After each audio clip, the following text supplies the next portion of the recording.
So that will be recording now. So again, if you don't want to be on the recording, then turn your video off. So tonight when we go through the training, our learning objectives, by the end of the course, you'll understand the difference between child protection and safeguarding, understand your role within a safeguarding culture, and then we'll know how to involve children and young people in a safeguarding culture. So I had a question in the chat, which was around, do you think there's a difference between safeguarding and child protection? And I can see that some people had already answered the poll, and the majority of people said yes, there is a difference between safeguarding and child protection. So those people who answered yes, you're absolutely right. We kind of use the words safeguarding and child protection interchangeably. And I know some of you, I've just recently done this training on what the difference is between safeguarding and child protection. But there's also lots of new people who have probably heard these words being interchanged and are a little bit unsure about both of them. So we'll go through today exactly what we mean by safeguarding and a safeguarding culture and how child protection fits into that. So when we talk about safeguarding, we're talking about a holistic approach. So it applies to all people and all environments. So if we think about the YMCA, as an organisation, safeguarding applies across all of our environments. So our OSCA services, ECE, accommodation, gym, all those environments, safeguarding applies to, but it also applies to all people. So staff, children and young people, vulnerable adults, anyone who comes in contact with our services, safeguarding applies to them. It's a continuum, and it's proactive in seeking to prevent any risks from occurring. So I like to think of safeguarding kind of as that ambulance at the top of the cliff. So it is creating safeguards in order to ensure that or prevent risks from occurring. And any risks that do occur mostly low level or are kept low level because of the safeguards that we have in place. And it covers all levels of need, and it includes child protection. So in a little bit, we'll talk about what child protection is, but safeguarding is kind of all encompassing, and child protection sits within safeguarding. And safeguarding is a shared workforce responsibility. So there's no one person within an organisation that is responsible for safeguarding. So my role here at the Y is a safeguarding advisor, and I organise all the safeguarding trainings, and I'm responsible for safeguarding, but it's not my sole responsibility. It's everybody. So from the Board of Governors through to the CEO, through to staff who are on the front line, everybody has a responsibility for safeguarding. And as part of safeguarding, families may receive support from the YMCA as well as other organisations. And what's really important is that with safeguarding, it involves working with tamariki and their whānau. So we're not doing things to them, we're working alongside them and walking alongside them. The other side is child protection. So child protection is part of that safeguarding, but it only applies to tamariki at risk of abuse. So it doesn't apply to all children. So in essence, we're trying to protect the child from risks or abuse that might already be happening. So it tends to be reactive. So where safeguarding is proactive and we're trying to stop risks from occurring, in child protection, we're being reactive because those risks have already occurred. So we're protecting the child from them. And generally with child protection, the risks are high, so they can be life-threatening, and children at that stage are at their most vulnerable. And generally speaking, managing the risk for child protection is outside of the YMCA control. So we have a responsibility to report concerns, but we don't generally manage them.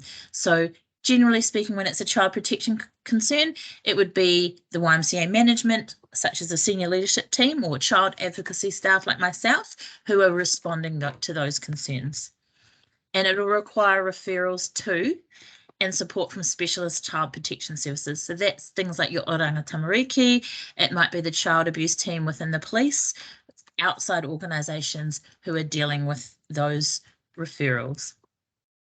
And sometimes, unlike safeguarding, it'll require working without whānau consent. So with safeguarding, we're working with tamariki and whānau to support them.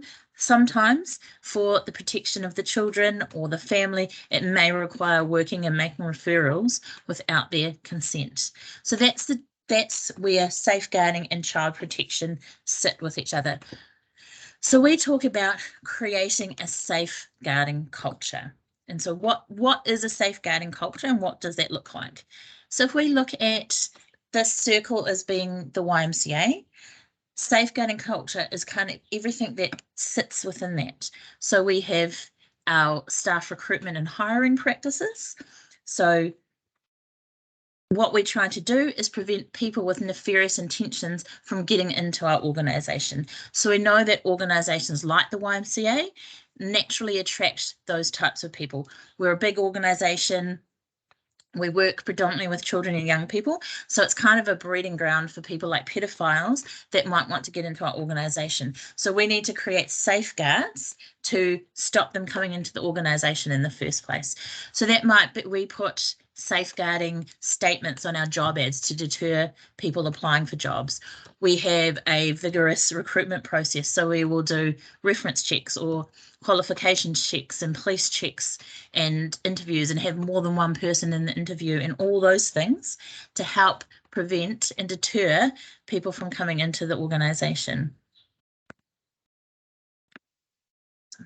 Just let someone in. Here we go. Sorry. So it's about stopping and deterring people from getting into the organisation. And sometimes that doesn't always work. There are still people who, you know, if you haven't been caught, you have a clean police check, or you might have a really, if you've groomed people, you have a really good reference check, so they get into the organisation. But it's about having practices and other stuff that prevent them from performing abuse when they're in the organisation. So we have, you know, safeguarding statements in our job descriptions, code of conducts, all that sort of stuff to deter abuse from taking place. As well as that, our inductions are really important. So how do we induct staff into the organisation? Do we give them the tools and the skills that they need to do their job? Do we make sure that they know all the policies and procedures? Training is part of a safeguarding culture. So like you guys are here tonight learning about safeguarding, making sure that staff are trained, that they're given all the skills they need to perform well in their job and to be able to identify things that might be happening in the organisation and to safeguard themselves and children and young people. Staff attitudes is a really important part of safeguarding culture. So in order to have a safeguarding culture, we need to have people who have attitudes, who really want to create a safeguarding culture, who follow the policies and procedures, who ask questions, and who have positive attitudes around it. Policies and procedures is probably one of the biggest things that helps to create a safeguarding culture. So making sure that we have policies and procedures in place, but equally making sure that we review policies and procedures so that they're still fit for purpose. And most importantly, making sure that everyone is following and understands and knows our policies and procedures, because there's not much fun in having a policy if it's not being followed or nobody knows about it. And it's also a way that people can find a loophole to perform abuse. And so an example of that would be John Lord, who was a pedophile who abused at the YMCA New South Wales. So he didn't follow policies, and because staff weren't aware of policies or parents weren't aware, they didn't know that he wasn't following them, so that he was able to groom people and to use the loopholes to perform abuse. So an example would be he used to open the before school care earlier than the set time. Whereas if parents who were dropping their children off knew that actually he wasn't supposed to be doing that, it would have been a red flag. They probably would have said something, said, hey, this man is opening earlier than what the policy says. You know, what's going on, please check it out. But they weren't aware of it. So he was able to get away with abuse. So policies and procedures are something that's really important as part of a safeguarding culture, but making sure that everybody is following our policies and procedures. Our physical environments is part of that culture as well. So that's your before school care sites, your gym, your office spaces. You know, what do those look like? When we do hazard ID checks, one of the things on there or elements is having a safeguarding lens. So that's looking over your environment with a safeguarding lens and saying, hey, is there an area here that might be hidden from adults that you can't see that actually is the perfect area for abuse to take place, for not just adults abusing children, but maybe children and young people abusing each other. So having a look around your environments and making sure that they're open and that they're safe for young people. And like we have physical environments, more and more we have online environments as well. So we're engaging more and more with children and young people online. You know, we have websites, we've got our intranet, the social media pages. So thinking about those and, you know, are we keeping them safe? When we are interacting with children or young people or clients on social media pages, are we doing them from YMCA devices instead of our personal devices? Are we doing it from a YMCA Facebook page instead of a personal Facebook page? You know, is the content we're putting on our websites appropriate for children and young people? Could they access something else from what they're doing? When children bring devices into programs and they go onto the internet, you know, what are they accessing? Is it appropriate? Do we have guards in place to protect them? And reporting processes are part of that as well. And that's not just your reporting for if you suspect abuse, but reporting process for anything. If you think policies aren't being followed, what are your reporting processes? If you need to report an incident, what are those processes? Health and safety is something else that's really huge. All combines to make a safeguarding culture. And our enrolment processes are big. How do our children and young people engage with our services? You know, how is their information held? You know, are we following the Privacy Act? Are we seeking their consent when they come to use our services? And marketing is really important as well. What does our marketing look like? Are we being safe with our marketing? If we are running a drop-in centre for young people on a Friday evening, you know, how are we marketing that? Are we marketing it in a safe way? Or if we're just opening it out and saying, hey, come and drop down to the Y at 3 o'clock on a Friday afternoon, are we then letting predators or pedophiles know that there's a whole group of kids down at the Y on a Friday afternoon? And if we're going to do that, you know, how are we monitoring who's turning up? Are we just letting children and young people in, or can anyone come in? Is there someone standing on the door? All that stuff that we think about, that we have policies and procedures in place for, combines to create a safeguarding culture so that we can ensure that our staff, that our children, young people, and vulnerable adults are kept safe and prevented from abuse happening within our organisation. And then, of course, in a little separate bubble on its own is that child protection stuff. So it's really important that we know how to recognise abuse, that we know how to respond to it, and we can report it. And so that's separate training that we do around how to do that, because it's really important that we know how to do that, because there will be children and young people coming to our services that need to have child protection level things that we need to be able to recognise, respond, and report to abuse. So that's separate to that. So we've got this amazing safeguarding culture, and it's always moving, always changing. We're always reviewing, and we're always putting better practices in place. But how do you, as a staff member, what is your role within a safeguarding culture? So the first thing that I like to say is safeguarding is everyone's responsibility. So really important, there's not one person within the YMCA who is more responsible for safeguarding than anyone else. So whether it's someone sitting on the Board of Governors or a leader on site at after school care for 3 hours per week, safeguarding is everybody's responsibility. And there is ways to make sure that you live up to your responsibility as a staff member and that you follow your role for safeguarding. So we've talked a lot about policies and procedures, and it's really important as staff that you know and understand our policies and procedures. So I've listed a couple of our policies and procedures here. So we've got safeguarding children and young people policy, and we've also got a safeguarding vulnerable adults policy. Those are available on our website. They're on the internet for you guys to have a look at, but they're only 2 of dozens of policies. So we have policies and procedures for how to transport kids, how to do a hazard identification check, how to prepare food for afternoon tea, lots of policies and procedures.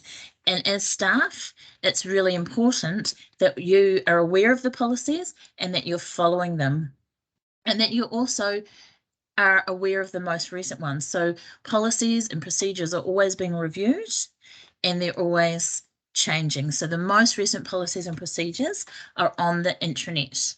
So if you're saving policies or procedures to your desktop, stop doing that. You need to be going to get the most recent ones, which are on the intranet. So you know that they're the most recent policies and procedures.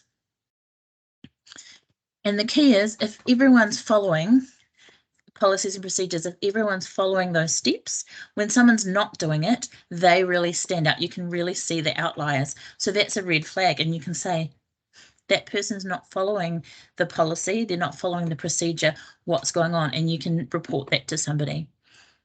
Because as I said before, the biggest gap is where policies and procedures aren't being followed and where people aren't aware of the policies and procedures.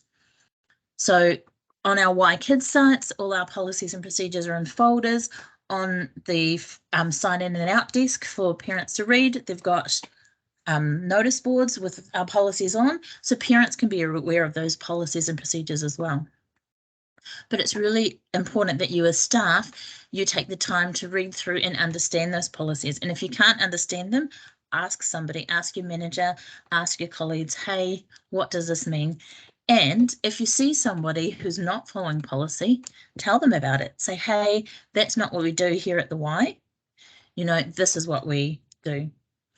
And if you're concerned, if you're seeing those red flags, then make sure you're talking to somebody about it. Really important that you're keeping yourself and other staff members safe. You know, when we talk about safeguarding, it's not just keeping the children and young people who utilise our services safe, but it's about keeping you as staff safe as well. You know, the last thing we want is a staff allegation from somebody. So it's about keeping yourself safe and making sure that you help to keep others safe as well. So there's various ways to do that. So thinking about, you know, being on one-on-one with children, you know, that's something that we don't want to be. We want to make sure that we're always in an open area. We've always got other children, other staff members around, and just being aware of your surroundings. And if you are going to move out of a room and by doing so leaves another adult alone with a child, just be aware of it. Move them around, ask them to come with you.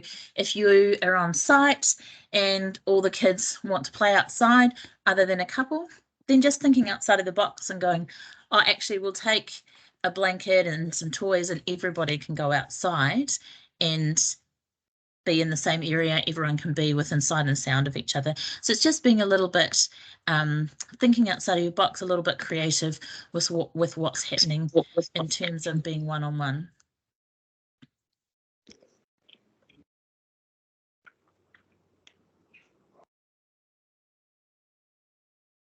Other thing is thinking about is use of devices. So we touched a little bit on this previously around talking about being in those online environments as well. So when you're at the YMCA working with children, you are not using your own devices. So if you need to take photos, if you're recording stuff, I don't know, making TikToks, if that's something you did, then you're using a YMCA device. You're not putting that on your own devices. You're not using your own devices to do that. And that's about protecting yourself. You know, if there's an allegation against you and someone looks at your phone and there's photos of children on there, it's hard to say, well, that allegation isn't true. Even though you might not have nefarious intentions, you haven't done anything wrong, it would look the same as if it was a pedophile who had done something wrong. So it's about making sure that you're keeping yourself safe as well.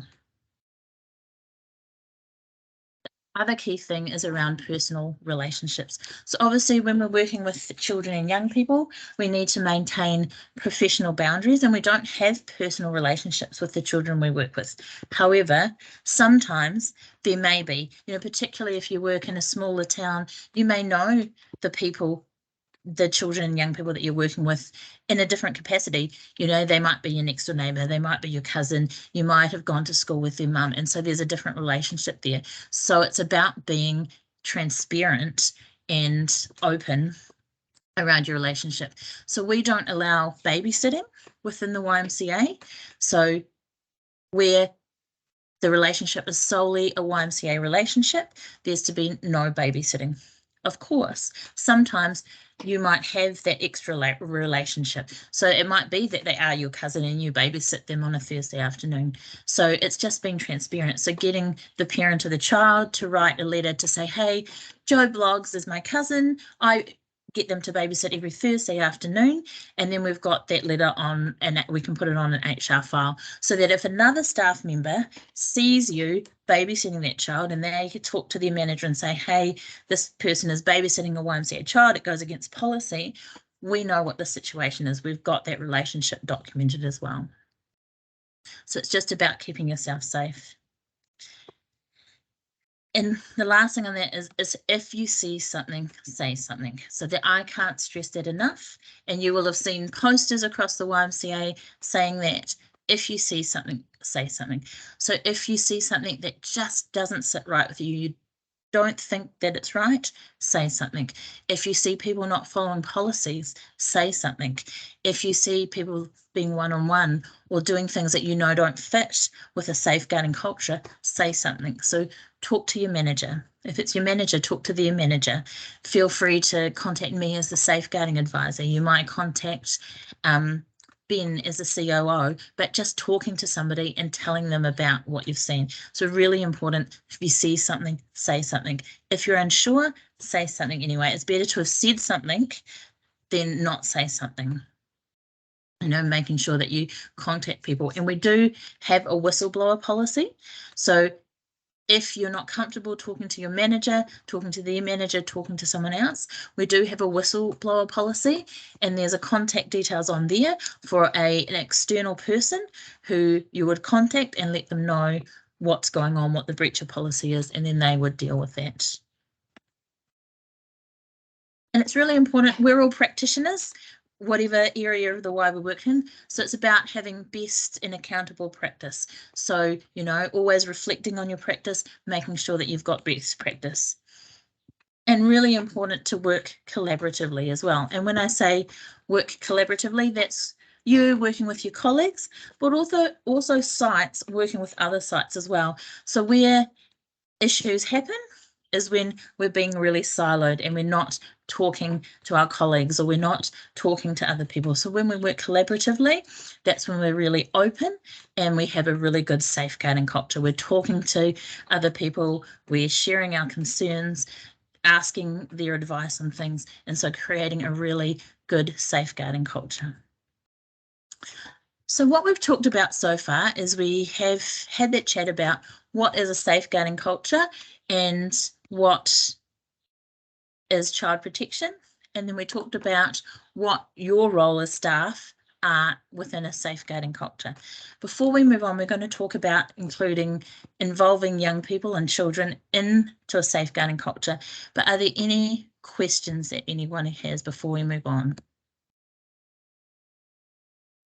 And you can put the questions, you can raise your hand or put questions in the chat and I can grab them.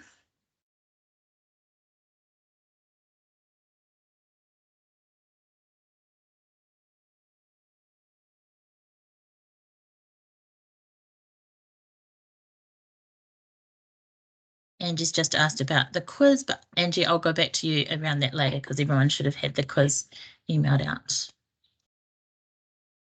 Anyone got their hand up or have any questions around what a safeguarding culture is? Garvey, did you have your hand up? No.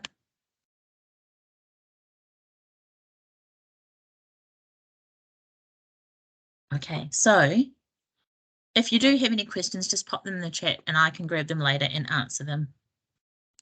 So what we're going to talk about now is involving children and young people in safeguarding. So it's really important. We talked about right at the beginning that safeguarding is about walking alongside and doing with, not doing to. So what we want to do is make sure that we involve children and young people in safeguarding, because that helps to keep them safe as well. So the first thing is around teaching children and young people what they can expect from adults in their life. So when they come to the YMCA, how should they expect a YMCA leader, a YMCA adult to act?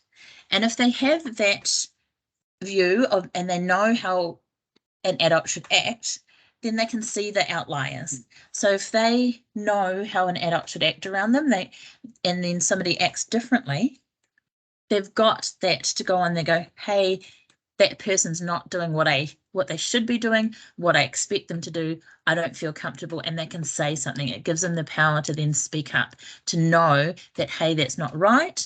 I need to go and find a trusted adult and I can talk to them about it.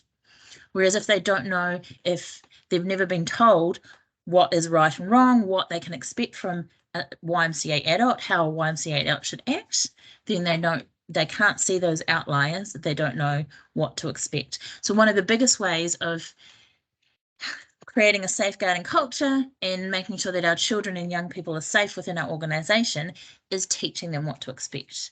What can they expect from other young people that are with them? What can they expect from adults in their life? And then they can see the outliers, and they can see and they know where the red flags are. Something else that's really important is asking their opinion.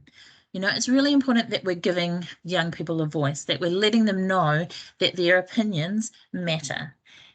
And one really important thing is asking them what makes them feel safe. So we as adults can think we know what makes a child feel safe. We think we know how to set up spaces, you know, what activities to do, how to act to make a child feel safe. But actually, we're not the experts on children and young people. Children and young people are the experts on themselves. So asking what makes them feel safe. And you can do that with all children. So right from young ECE children to young people, asking them what feels safe. In an ECE environment, it could just be asking what they like, getting them to draw pictures. What do they like? And it might be really basic. They might tell you that they like eating spaghetti or whatever it is, but it's getting them used to sharing their opinion, telling people what makes them feel safe, and letting them know that their opinion is valued. And then what's really important is, if we've asked what makes them feel safe, putting those things in place. You know, if they've told us that a particular thing in an environment scares them, we'll remove that thing from the environment where it's possible. Or if it's something that's part of the building, what can we do to make it less scary for them? How can we make people feel safe? And it was really interesting. There was a survey in Australia done quite a few years ago, asking children and young people what makes them feel safe, what kind of adult makes them feel safe. And they said the thing that what made them feel most unsafe was an adult who doesn't act like an adult. So an adult who is silly all the time, who's trying to act like a child. You know, there are times when adults in their life might be funny, you know, remember that time when Dad went and played on a swing, you know, and they laugh about it and they might talk about it for ages, but all the rest of the time, Dad acts like an adult. But sometimes there are people out there who work with children and young people who just think they should be clowns all the time and they act like children. And in that survey, that's what children and young people said made them feel unsafe. So that's just one example of, you know, surveying people, children and young people, to find out what makes them feel safe and unsafe. And we've got a survey out at the moment it's called the Children, Young People and Families Survey, going out to families, asking them for feedback on, you know, what makes them feel safe and what makes them feel safe within the YMCA. So We've sent out posters, it's gone out in the Friday Flash, it's gone out on socials. So I would recommend pushing that out, talking to your children, talking to your young people, getting them to fill that survey out so we can get that data as well. Empowering young people and giving them a voice. So if young people feel like they're heard, if they feel like they have a voice, they're more likely to be safe, to feel confident in telling someone no when they're being asked to do something. And how do we give them a voice? It can be simple as giving them opportunities to make their own choices. So that's something really big. Oftentimes, particularly with children, they don't have a lot of opportunity to make their own choice. They're told, this is what you're doing, this is where you're going, this is when you're doing it. So giving them their own choices helps to empower them and helps to give them a voice. And it could be really simple. Today, we're having afternoon tea. Do you want a choice between this biscuit and this packet of chips? We're going to play this game, we're going to play a game. Do you want this game or this game? So giving them their choices. And as they get older, you might give them more and more choices, but letting them choose from different options and make their own choices just helps them to empower them and feel like they have their own voice. Giving them opportunities to share ideas, also share ideas, share their opinions.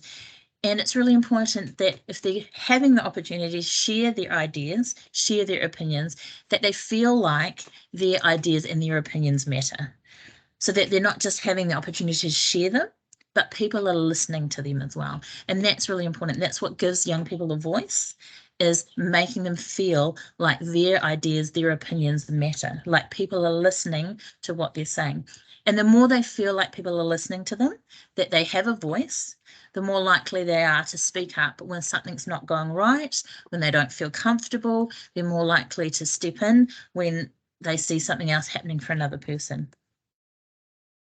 Giving opportunities to explore their values. So what is really important to them? Learning about themselves helps to empower them, so they know what their values are. And also giving opportunities to express themselves, through fashion, expressing what they like and don't like, through art and music, opportunities to express, to learn about who they are, to learn about what is of value to them. So they know who they are, they get empowered, and they're more confident. And the more confidence children and young people have, the more likely they are to stand up for themselves, which in turn protects themselves.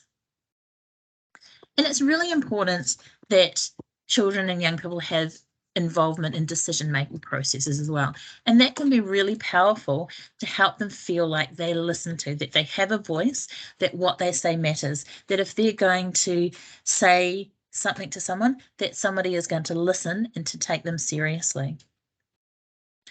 And all these things can be done with children and young people of all ages. So in an early childhood setting, you might give them really basic choices. You might sit down and ask, talk to them around what's happening for the day and give them opportunities to be involved in the decision-making process.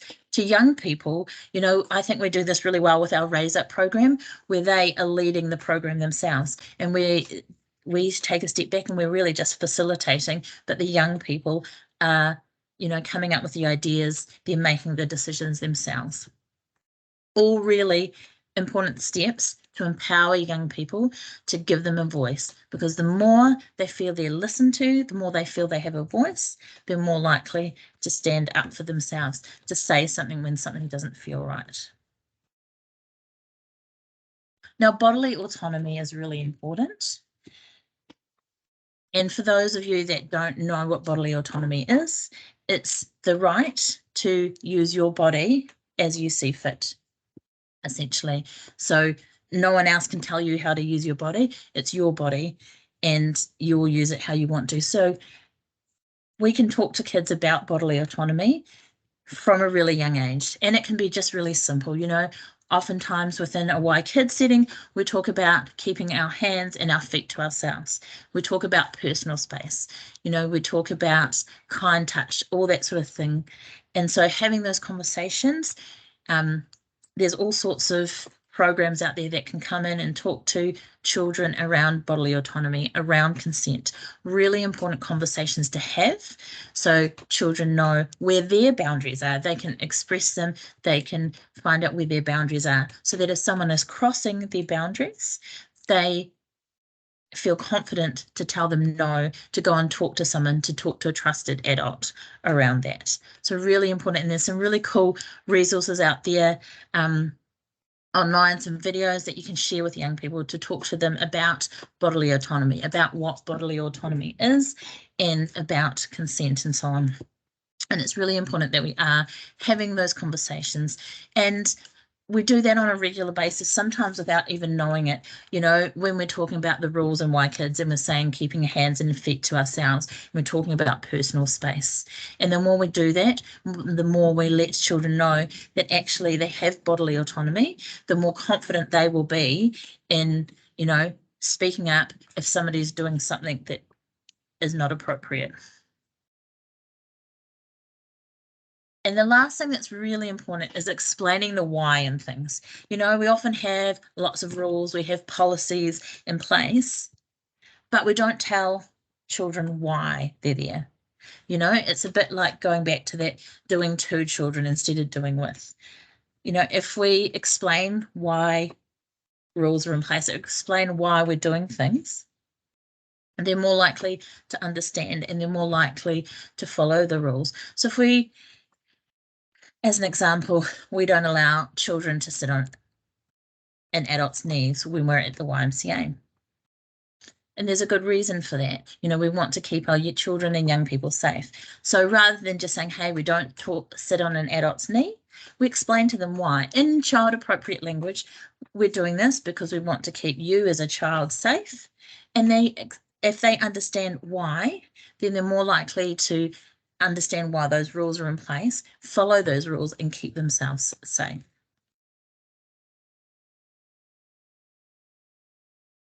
So those are the steps that I have for involving children and young people in a safeguarding culture and creating a safeguarding culture.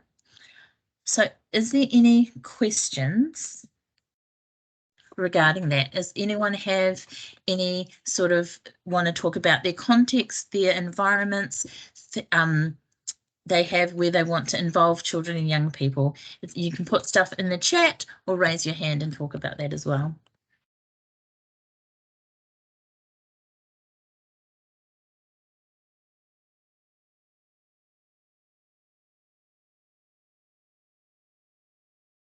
Anyone got anything in the chat?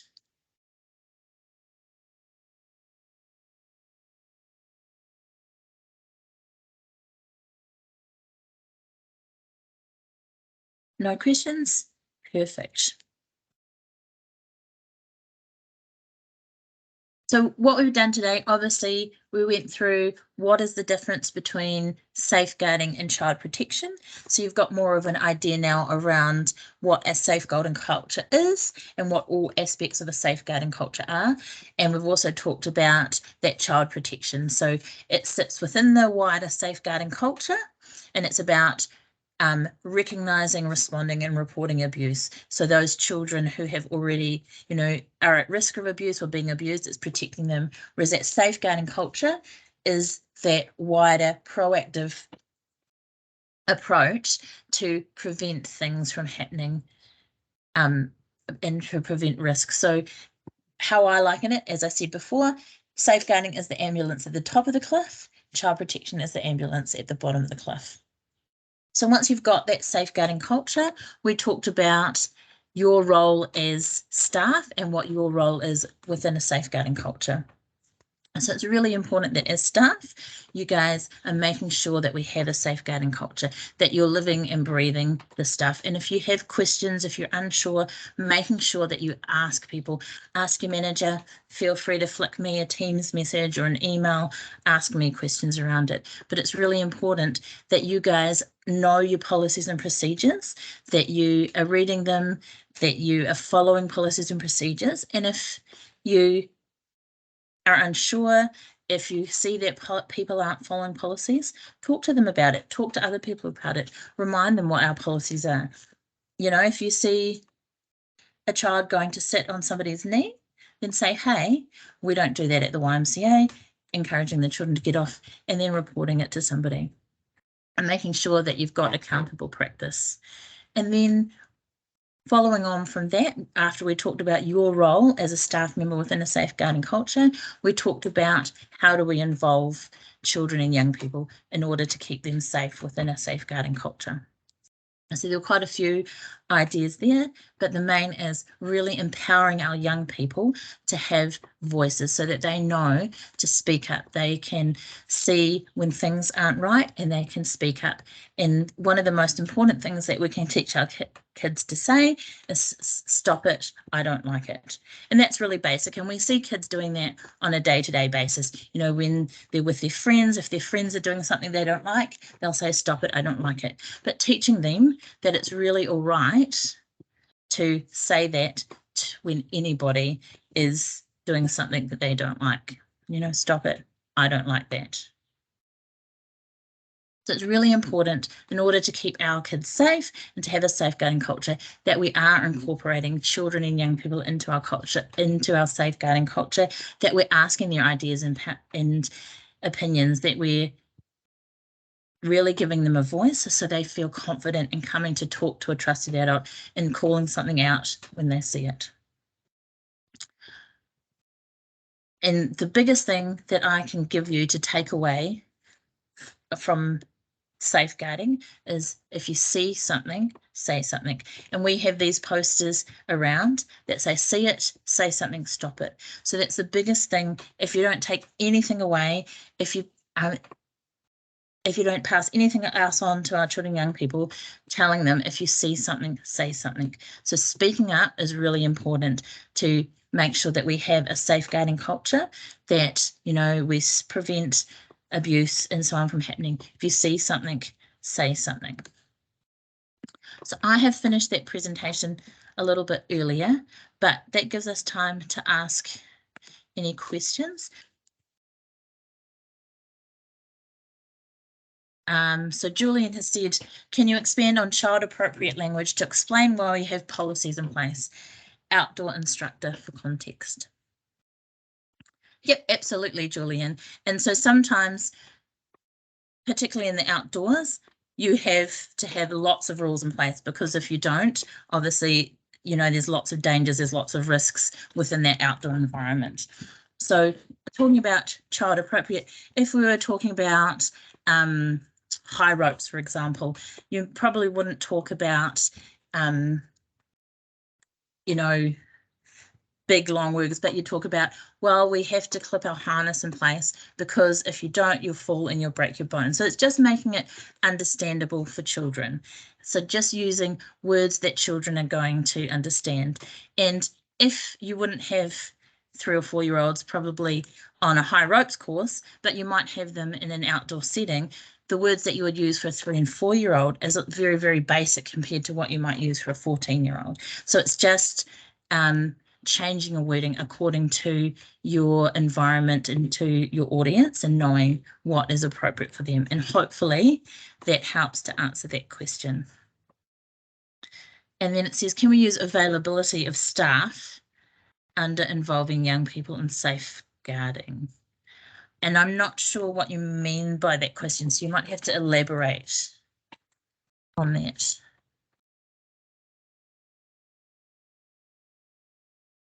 So Gavi, I think you're muted, so you might have to unmute yourself.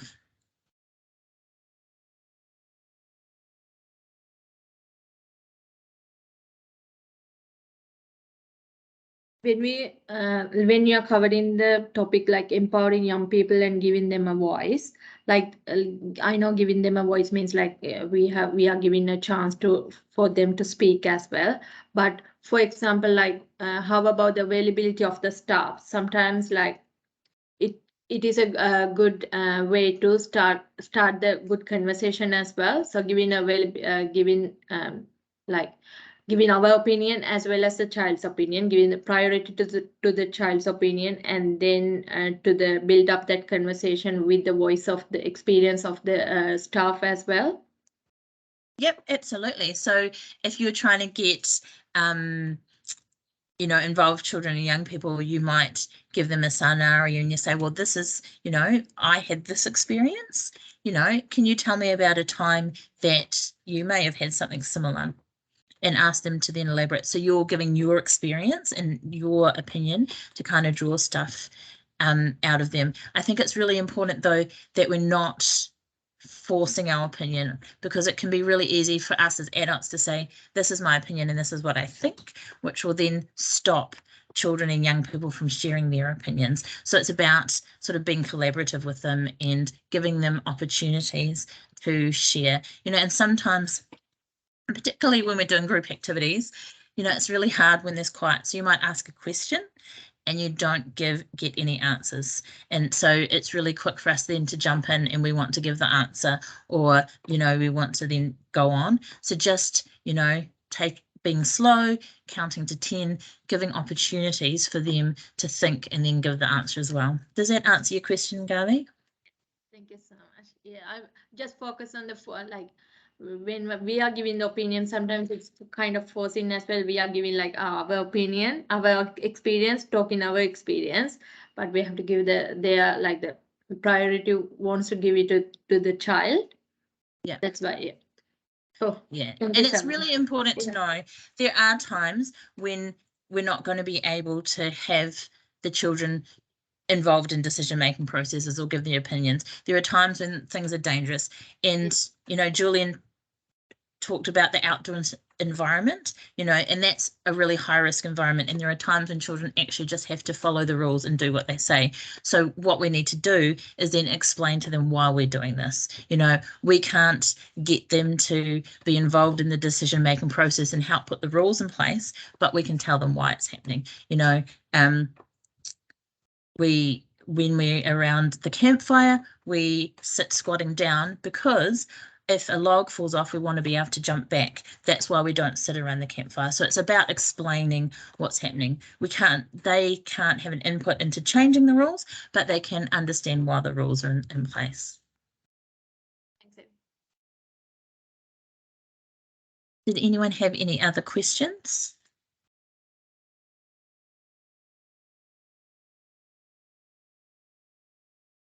No. Cool. So that's it from me tonight. I will send out the recording. About 7:30, you'll get an email too with the link to the quiz. So if you can complete that, and we'll keep a list of who was here tonight and compare that with the timesheet. So just a reminder to make sure you put the hour on your timesheet, and then make sure you put in the notes that it's the staff hui. I'll stay on for a little bit longer, so if anyone has any questions or they're unsure of anything, then they can ask me those questions as well. But thank you for everything, and then I look forward to seeing you at next week's hui. So next Wednesday we've got health and safety, so Andy will be doing a session on incident reporting. Cool, but thank you everyone and have a good evening. Stop recording.